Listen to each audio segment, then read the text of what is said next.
You better hear! You better hear!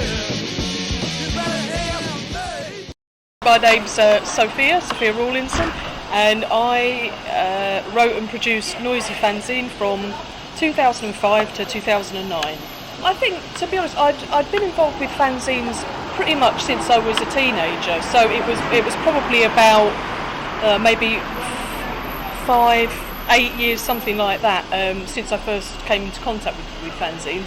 And I'd been to see a couple of local bands in the Southend area and just sort of thought, well, it would be nice to tell other people about what was happening, and for me, one of the ways I knew to do that was through a fanzine. So that's the main reason. The philosophy behind it, if you want to use that term, would be really just to spread the word about what was happening in Southend and obviously Essex itself.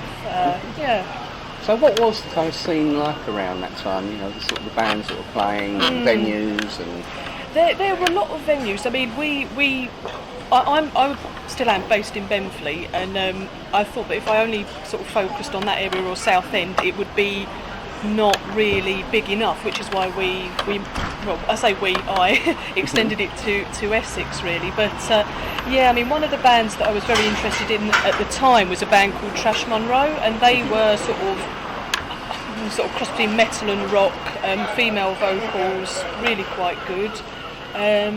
There was ever such a lot. Obviously, you had at Chinnery's on a Friday and Saturday night. You had sort of like the 4 unsigned or local bands playing, and that was packed out back there. You know, I'm talking about sort of 2005, 2006. It was really quite busy there. It was obviously before the railway became really the go-to place for Southend alternative music.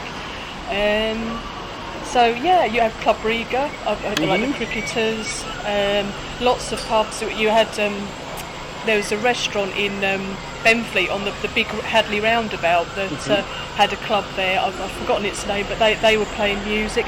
Lots of places really for unsigned bands to play, and quite a lot of interest really.